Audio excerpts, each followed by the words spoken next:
सुमिरन करिले तोहार जी गौरी के ललना।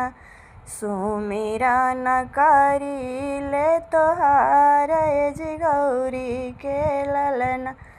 माता जाके पार्वती पिता महादेव जी गौरी के ललना।